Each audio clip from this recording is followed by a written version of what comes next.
Football is a violent game played by gladiators on a frozen tundra. Welcome to the RedZone Challenge Expert Picks, brought to you by Firestone Walker Brewing Company, featuring so-called experts Jeff Kingman. For the second week in a row, you're asking the question, should I really watch this Thursday night game? Jeremy West. I have never picked against the Seahawks. You did once, and it bit you in the ass. And Allie, the full-time Firestone Walker beer guy. Part-time degenerate gambler. This is one of those ones I'm like, do I really need to watch football on Thursday night, or should I stay good on my wife's list here? Who will experience 80 ounces in hell? Find out with this week's picks in the RedZone Challenge, presented by Firestone Walker Brewing Company in Paso Robles. Oh, man! Give me a drink! All right. Dude, Google is so, Google Docs is so intrusive. It's not even funny. Okay? I was just opening up the spreadsheet to look at the scores from last week and, enter in everything that we have here. And it was the top document on their page, on their landing page, and it says, you usually open this time of a week every week. Wow. I was like, whoa, dude, okay. Creep. Quit standing outside. Quit standing outside my window, all right? Not a very good week for any of us last week because we all went 2 and 3. We were all the same. And we were buddies. Ali, that means that you now sit with 12 wins. Jeff and I are at 11, right on your heels. How you doing, buddy? I'm doing good. I don't think it was a good week for the NFL in general last week. No, in fact, in the RedZone Challenge, the winner usually gets right around during the bye weeks. It fluctuates a little bit, but they'll get usually between 12 and 13 wins, 11 wins. This week it was 10 wins, and nobody in the top 5 finishers had the Giants beating the Denver Broncos. I do have to say I took the Giants with the spread with 13.5, and that was the only saving grace from this weekend's terrible betting. Nice. It was. Yeah, that was the only thing. And don't trust me, it's not nice. I'm still down for the week, but at least it was something. Hey, you're living up that title of degenerate gambler. We like it. What do you tell your wife? How does she handle this situation? We don't really talk about this too much at home, so we keep it quiet. Somehow I feel like this might be the clip on the radio tomorrow. I love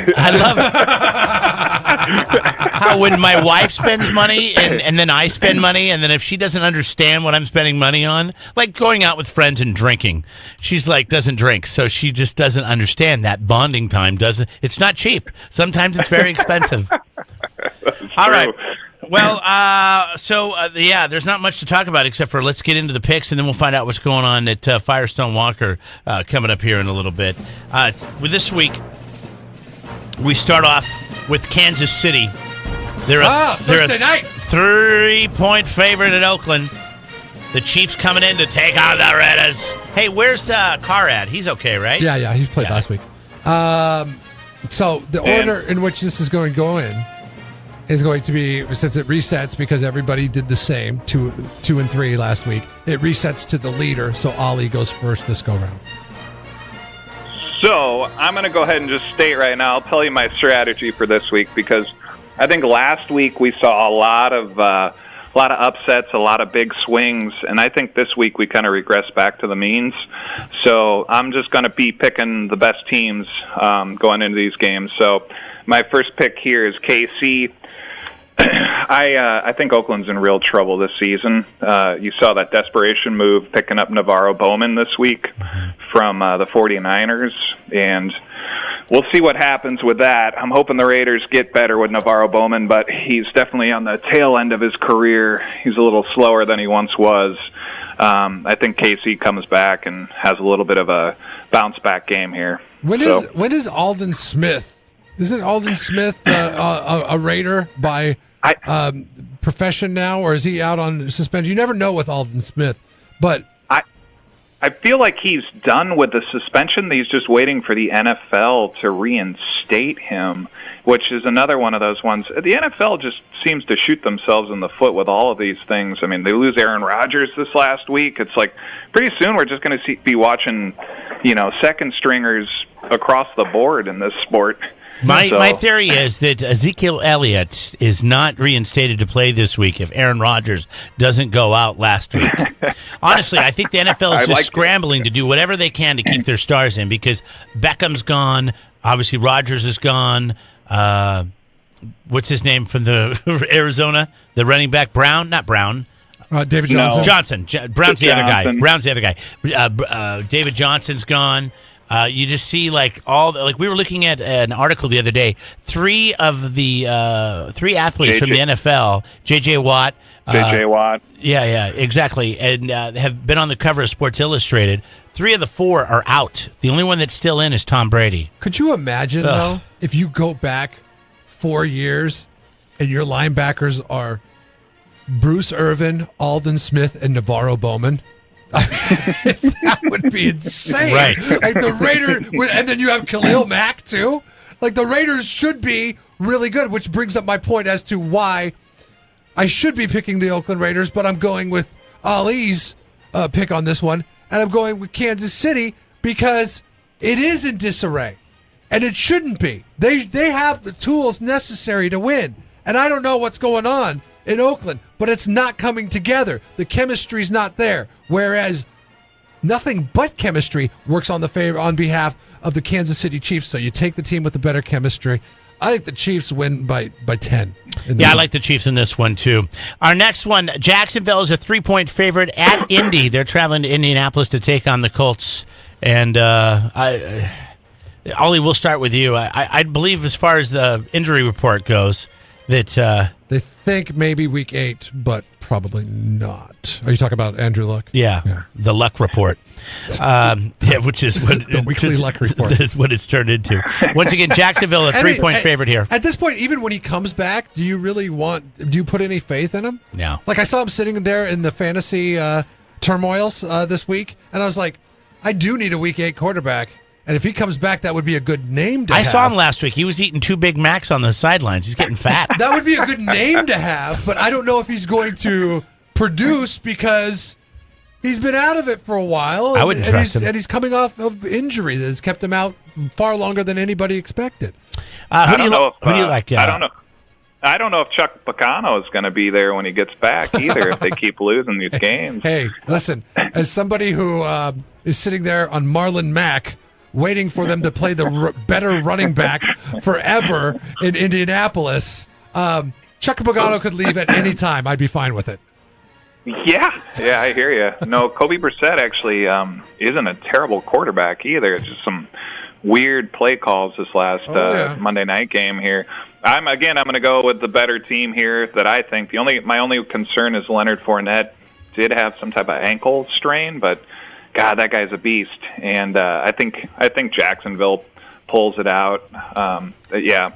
It could be high scoring, it could be low scoring. I have no clue where this game's going to go. I just feel like the defense of Jacksonville's better than essentially the Colts right now. Than the whole team. Than the offense and the defense of the Colts. And I sit with you on that one. And Leonard Fournette, it was just a thing. They treated it on the sideline. He says he's good to go this week. I think everything is all systems go there. So I'm going to go with Jacksonville. He is a difference maker, though, for that team because they have no offense outside of Leonard Fournette. Who have the Colts beat? Like the 49ers and barely the Browns? Barely beat the 49ers and barely beat the Browns. Yeah, I'd be a jackass to go for if I didn't go for Jacksonville in this one. So we're all going for Kansas City so far, and we all agree that Jacksonville is going to beat the Indianapolis Colts. We're moving on. Miami, a 3-point favorite at home, hosting the New York Jets, who should have beat the Patriots last week. Ali, who do you like? I like the Jets.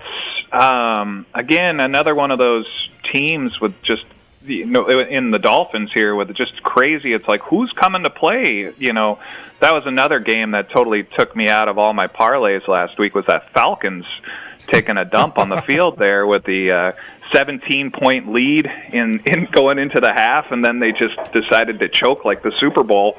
So, I'm going to go ahead and not take Miami in this game here. We'll take the Jets. I think it's funny. If the Falcons played in the AFC East, they would be terrible. But they don't. They play in the NFC South, so they're okay. Boy, this is a tough one for me. Miami lost to New York at New York. They're obviously doing something better in Miami now than they were before because they beat the Atlanta Falcons, theoretically, right? They get a home game.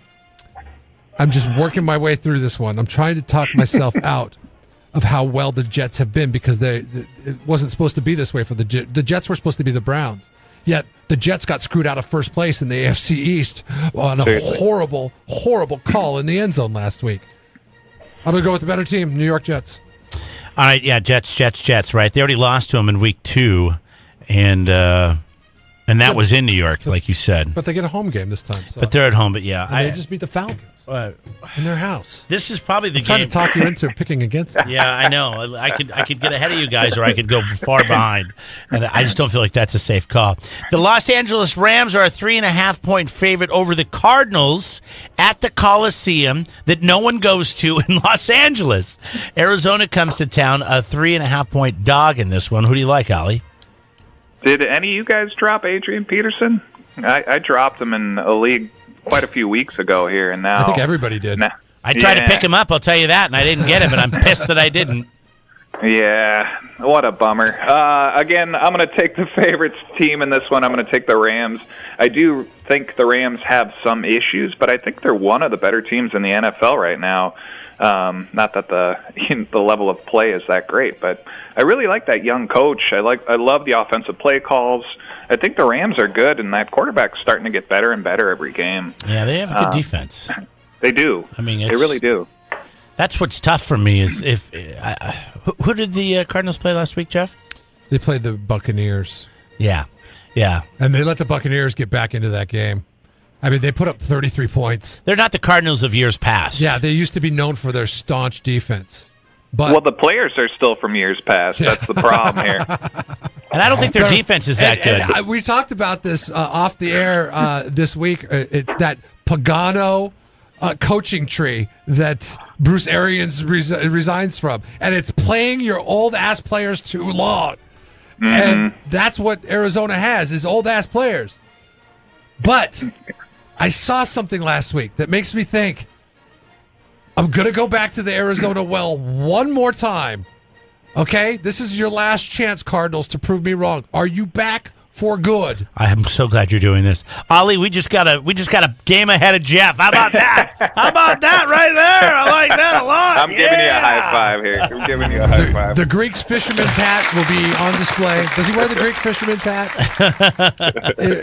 at the Coliseum? He's got it to keep the sun out of his eyes, right? Okay, and so finally here, we got Chargers, 1.5-point favorite over the Broncos. This one's happening down at the soccer field. They call the StubHub Center. Who do you like here, Ollie? I got to just say right off the bat, I don't think I've picked correctly on the Chargers yet. And so I think every time we have to pick, I'm just glad we're not picking the Browns game this week. That's all I got to say. But I'm going to take the Broncos in this game. Again, I think they're the better team. I think that last week's game might have been a little bit of a wake-up call.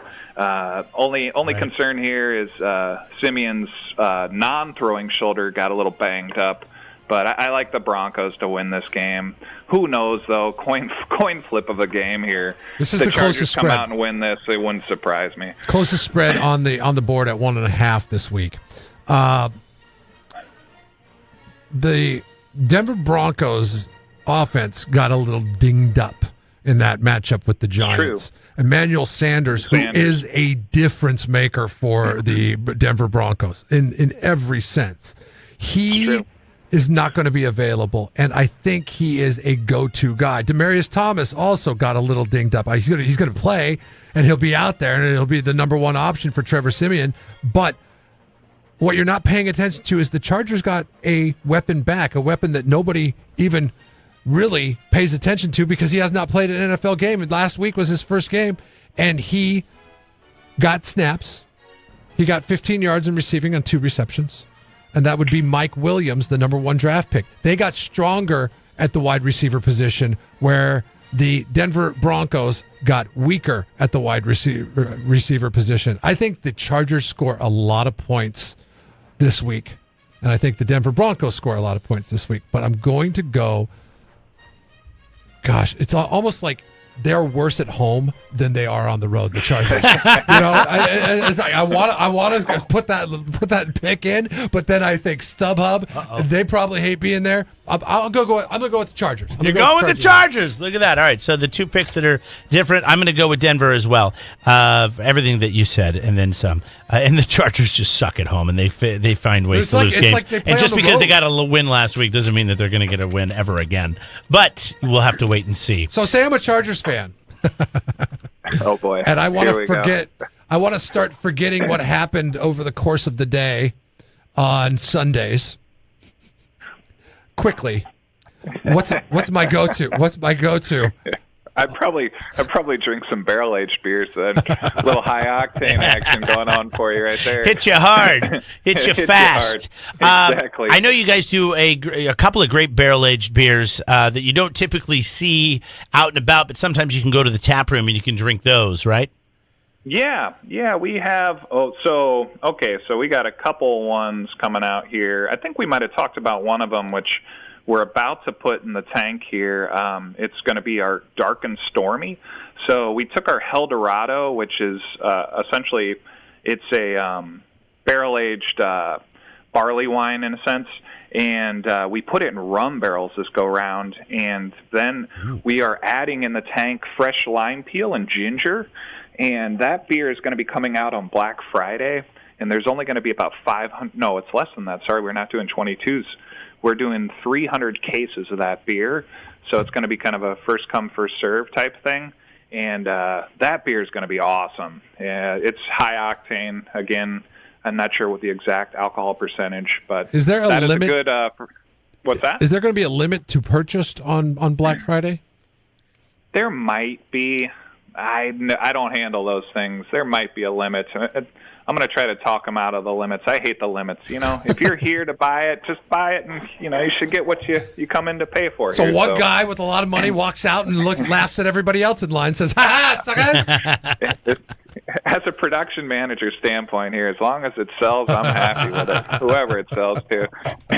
But no, that beer is going to be awesome. The one that I'm excited, and when I come visit you guys, hopefully this thing will be done.